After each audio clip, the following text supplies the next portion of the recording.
যত ভোট এগিয়ে আসবে গোটা রাজ্য জুড়ে মমতা বন্দ্যোপাধ্যায় এই ধরনের ঘটনা ঘটানোর চেষ্টা করবে।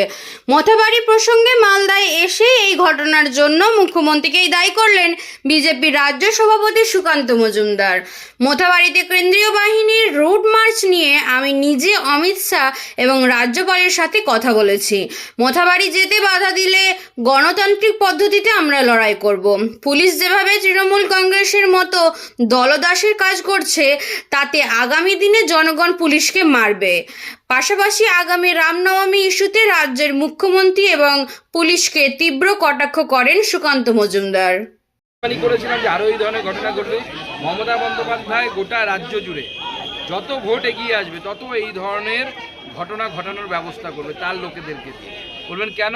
তার কারণ হচ্ছে সিম্পল, অঙ্কের হিসেব। অঙ্ক যারা বোঝে সেটা হচ্ছে মুসলিম ভোট পশ্চিমবঙ্গে 100% পোলারাইজেশন হয়, হিন্দু ভোট পোলারাইজেশন হয় না। সেজন্য মুসলিমদেরকে ভয় দেখিয়ে তাদের ভোট নিজের পকেটে ভরার জন্য মাননীয় মুখ্যমন্ত্রী এই ধরনের বহু ঘটনা তার নিজের লোকেদেরকে দিয়ে পারে। দাদা, প্রতি বছর তো রামনবমী পালিত হয়, কিন্তু এই বছর কি এমন আছে যা নিয়ে পুলিশ তৎপরতা তুলবে? দেখুন, পুলিশ ভয় পাচ্ছে। হিন্দুরা যেহেতু একত্রিত হচ্ছে, হিন্দুরা প্রতিবাদ করছে, এমনকি মথাবাড়িতে ওই ঘটনা ঘটার পর হিন্দুরা সংখ্যা লঘিষ্ঠ হওয়া সত্ত্বেও, হিন্দুদের সংখ্যা কম হওয়া সত্ত্বেও হিন্দুরা পথে নেমেছে। বিজেপির কর্মীরা, বিজেপির নেতৃত্ব তারা পথে নেমেছে। পুলিশের চেহারাতে চোখে চোখ রেখে আমাদের বিধায়ক, আমাদের জেলা সভাপতি তারা লড়াই করছে। এই দেখে মমতা বন্দ্যোপাধ্যায় বুঝতে পেরে গেছে যে রামনবমী বা এই ধরনের হিন্দুদের শক্তি প্রদর্শনের যে প্রোগ্রাম বা যে ধরনের অনুষ্ঠান হয়, সেই অনুষ্ঠান যদি মুখ্যমন্ত্রী বানচাল করতে না পারে তাহলে হিন্দুরা আরও বেশি একত্রিত হবে। হিন্দুদেরকে একত্রিত হতে না দেবার জন্য এই চক্রান্ত মমতা বন্দ্যোপাধ্যায়ের তরফ থেকে। দাদা, সূত্রে খবর প্রশাসনের পরেও মথাবাড়ির মানুষজন সাধারণত দেখা যাচ্ছে যে তারা ভয় পাচ্ছে মথাবাড়িতে থাকতে। কি বলবো? তাহলে পুলিশের উপর তো ভরসা নেই মানুষজনের ভরসা পুলিশের উপর নেই। যদি বিএসএফ ওখানে ঠিকমতো টহল দিতে দেয়, এসপি যদি তাতে রাজি হয় বিএসএফকে টহল দিতে, কারণ এসপির হাতে রেসপন্সিবিলিটি থাকে যে বিএসএফ কোথায় থাকবে, কোথায় টহল দেবে, কোথায় ঘুরবে, কোথায় বসবে, পুরোটা এসপির জুরিসডিকশনের মধ্যে পড়ে। কারণ ল অ্যান্ড অর্ডার ভারতের সংবিধান অনুসারে রাজ্য সরকারের এখতিয়ারের মধ্যে পড়ে, কেন্দ্র সরকারের এখতিয়ারের মধ্যে পড়ে না।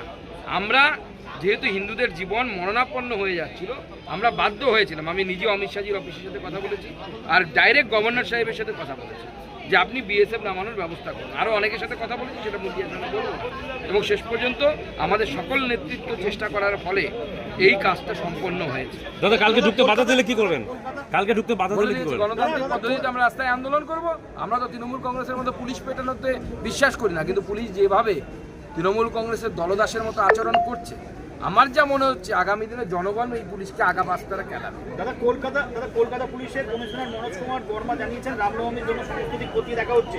পুলিশের পক্ষে যতটা যা করার সংস্থায় করা হবে। কেউ যদি কোনো রকম ভাবে অশান্তি ছড়ানোর চেষ্টা করে তার বিরুদ্ধে ফাইনালের ব্যবস্থা করা হবে এবং যে সকল সেন্সিটিভ স্পষ্ট রয়েছে। দেখুন, প্রথম কথা হচ্ছে গতবার হাওড়াতে, রিষড়াতে এবং উত্তরবঙ্গের ডালখোলাতে এই প্রমুখ 3 জায়গায় রামনবমীর মিছিলের উপর হামলা হয়েছে।